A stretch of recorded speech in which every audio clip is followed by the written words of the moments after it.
ஓம் ஸ்ரீ குருபியோ நமக. ஓம் ஸ்ரீ மகா பெரியவா சரணம். வரும் ஏப்ரல் 11ஆம் தேதி வெள்ளிக்கிழமை பங்குனி உத்திரம். குளிக்கக்கூடிய தண்ணீரில் இப்போ நாம சொல்லக்கூடிய இந்த பொருட்களை கலந்து நீங்கள் தலைக்கு குளிக்கிறதால குடும்பத்தோட தலையெழுத்தே மாறும்.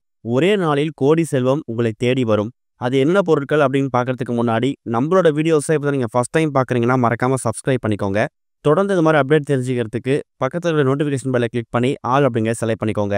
இப்போ பங்குனி உத்திரம் அன்னைக்கு குளிக்கக்கூடிய தண்ணீரில் என்னென்ன பொருட்களை கலந்து குளிக்கணும் அப்படிங்கிற பற்றி தெளிவாக தெரிஞ்சுக்கலாம்.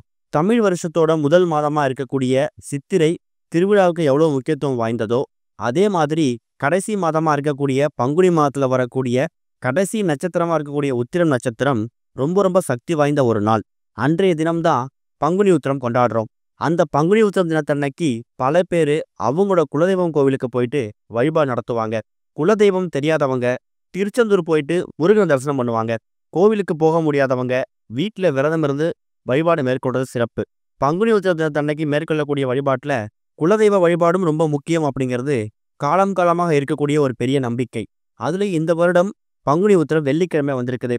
பங்குனி உத்திரத்துல ஒரு பக்கம் முருகப்பெருமான வழிபாட்டுக்கு முக்கியத்துவம் கொடுத்தாலும் இன்னொரு பக்கம் நீங்க கட்டாயம் குலதெய்வ வழிபாட்டுக்கும் முக்கியத்துவம் கொடுக்கலாம். நிறைய பேருக்கு அதிர்ஷ்டவசமா அவங்களோட குலதெய்வ கோவில் அப்படிங்கிறது வீட்டு பக்கத்துலேயே இருக்கலாம். இல்லை ஒரு அரை மணி நேரத்துலேருந்து 1 மணி நேரம் வரைக்கும் பயணம் பண்ணாலே போக தூரம் இருக்கலாம். ஆனால் சில பேருக்கு அப்படி கிடையாது, போகிறது ரொம்ப தூரமாக இருக்கும். அப்படிப்பட்ட நபர்கள் உங்கள் வீட்டிலேயே குலதெய்வத்துக்கான வழிபாடு செய்யலாம்.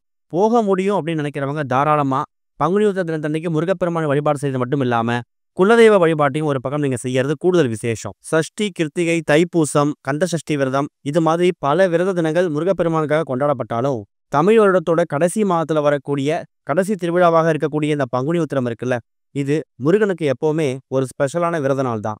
இந்த நாளில் முழு மனசோட முழு பக்தியோட முருகனை வழிபட்டீங்கன்னா வாழ்க்கையில் இருக்கக்கூடிய துன்பங்கள் நீங்கி செழிப்பாக வாழ்வதற்கான வழியை முருகப்பெருமான் உங்களுக்கு ஏற்படுத்துவார் அப்படிங்கிறது பக்தர்களாக நம்பக்கூடிய அற்புதமான ஒரு விஷயம். திருமண தடை அதிகமாக இருக்கு.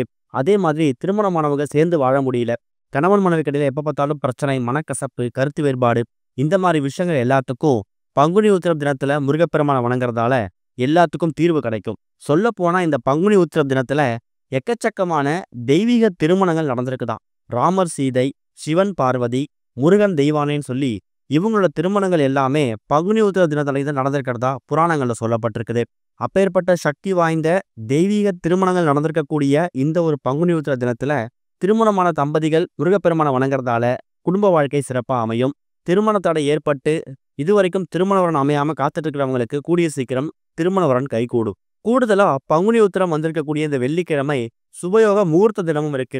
அன்றைய தினம் யார் யாருக்கெல்லாம் திருமணம் ஆகுதோ அவங்களாம் ஒரு படி அதிர்ஷ்டசாலி அப்படின்னே சொல்லலாம். ஏன்னா தெய்வீக திருமணங்களுக்கு புகழ்பெற்ற அந்த நாள்ல ஒரு தம்பதிக்கு திருமணம் நடக்குதுன்னா அதை விட பெரிய பாக்கியம் என்ன இருக்க போகுது.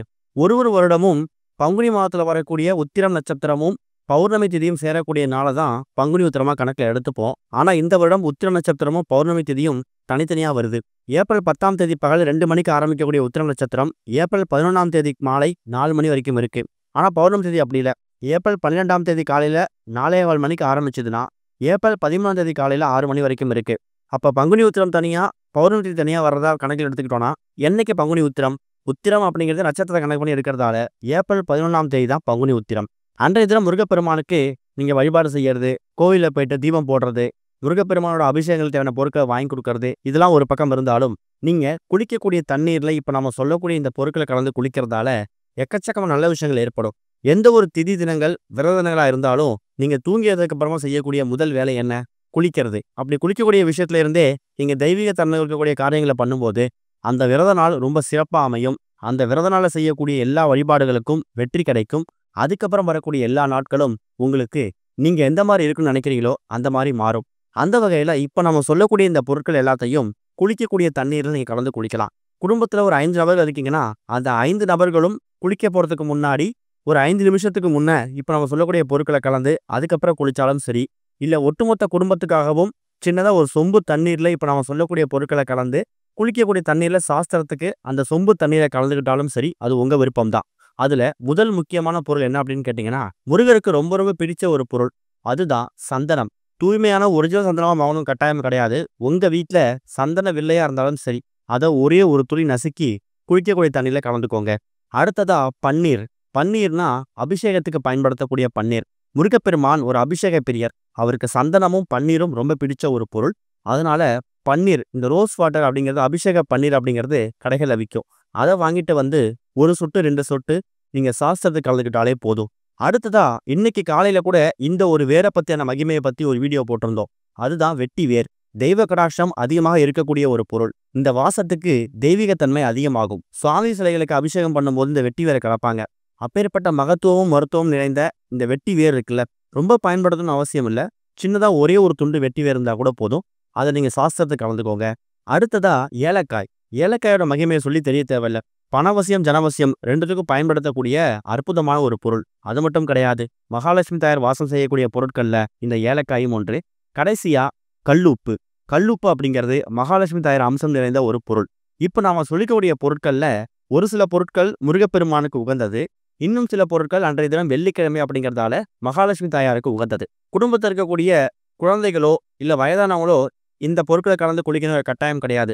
குடும்பத் தலைவர், குடும்பத் தலைவி இல்ல குடும்பத்தில் இருக்கக்கூடிய எல்லா நபர்களும் சாஸ்திரத்துக்கு கலந்துக்கணும்னா சொம்பு தண்ணீர்ல இந்த சந்தனம், பன்னீர், வெட்டிவேர், ஏலக்காய், கல்லுப்பு இந்த பொருட்கள் எல்லாத்தையும் கலந்து ஒரு 5 நிமிஷம் பூஜை அறையில வச்சுட்டு, அதுக்கப்புறம் இந்த சொம்பு தண்ணீர்ல கொஞ்சம் கொஞ்சமா எடுத்து நீங்க குளிக்கக்கூடிய தண்ணீர்ல கலந்து தலைக்கு குளிச்சிடுங்க. தலைக்கு குளிக்கும்போது சூரிய உதயம் ஆகக்கூடிய கிழக்கு திசை பார்த்து குளிச்சுட்டு ஓம் முருகா, ஓம் முருகா, ஓம் முருகான்னு சொல்லிட்டு தலையில தண்ணீர் எடுத்து ஊற்றி நீங்க குளிக்கும்போது உங்களுக்குள்ளேயே ஒரு முருக கடாட்சம் ஏற்படும். குளிச்சு முடிச்சுட்டு வந்ததுக்கு அப்புறமா நீங்களே ரொம்ப புத்துணர்ச்சியா உணர்வீங்க. மற்ற நாட்களை விட இந்த ஒரு விரத நாள் உங்களுக்கு ரொம்ப சிறப்பா அமையும். அந்த விரத நாள்ல எதை தொட்டாலும் வெற்றி தான். எந்த தங்கு தடையும் இல்லாம இந்த ஒரு பங்குனி உத்திர தினம் சிறப்பா அமையும். முருகப்பெருமானோட எல்லா வேண்டுதலையும் முறையா நிறைவேற்றி வைப்பீங்க. இந்த விரத நாளை முறையா கடைபிடிச்ச ஒரு திருப்தி உங்களுக்கு வந்து சேரும். முன்னாடியே சொன்ன மாதிரி ஒரு விரத நாள் வருது அப்படின்னா நம்ம தூங்கி எழுந்ததுக்கு அப்புறம் செய்யக்கூடிய முதல் வேலை குளிக்கிறது. அப்படி குளிக்கக்கூடிய விஷயத்துல இருந்தே நீங்க தெய்வீக சம்பந்தப்பட்ட விஷயங்களை பண்ணும்போது மிக மிக அற்புதமான பல ஆற்றல்களை நீங்க பெற முடியும். ஒருவேளை அதில் போட்டிருக்கக்கூடிய பொருட்கள்லாம் நீங்க குளிச்சு முடிச்சதுக்கு அப்புறம் அந்த சொம்பு தண்ணீர் அது அப்படியே இருக்குன்னா அந்த பொருட்களோடு சேர்த்து தண்ணீரை செடி கொடியில கால்பழக்கத்துல ஊத்திருங்க. அவ்வளவுதான். இந்த ஒரு பங்குனி உத்திர தினத்துல முருகப்பெருமான் கோவிலுக்கு தேவையான அபிஷேகத்துக்கு தேவையான பொருட்களை வாங்கி கொடுக்கறது ரொம்ப விசேஷம். சரி, என்ன பொருட்களை வாங்கி கொடுக்கலாம்? இப்ப நீங்க குளிக்கக்கூடிய தண்ணியில என்னென்ன பொருட்களை கலந்து குளிச்சீங்களோ அதுல ஒரு சில பொருட்களை வாங்கி கொடுக்கலாம். உதாரணத்துக்கு முருகப்பெருமானுக்கு பங்குனி உத்திர தினத்தன்னைக்கு சந்தன அபிஷேகம் நடக்கும், பன்னீர் அபிஷேகம் நடக்கும். அதே மாதிரி நைவேத்தியம் செய்வதற்காக நீங்க ஏலக்காய் வாங்கி கொடுக்கலாம், நெய் வாங்கி கொடுக்கலாம் அபிஷேகத்துக்கு. இது போக இப்ப நம்ம சொல்லக்கூடிய இந்த பொருட்களை கலந்து, இந்த பொருட்கள்ல சில பொருட்கள் உங்க வீட்ல இருக்கலாம், சில பொருட்கள் இல்லாம கூட இருக்கலாம். உங்க வீட்ல என்ன பொருட்கள் இருக்கோ அதை பயன்படுத்தி தலைக்கு குளிச்சாலே போதும். குறைந்தது 2லேருந்து ஒரு 3 பொருட்களை கலந்து குளிக்கிறதுக்கு முயற்சி பண்ணுங்க. கட்டாயம் நல்ல முன்னேற்றம் ஏற்படும். ஓம் ஸ்ரீ குருபியோ நமக. ஓம் ஸ்ரீ மகா பெரியவா சரணம்.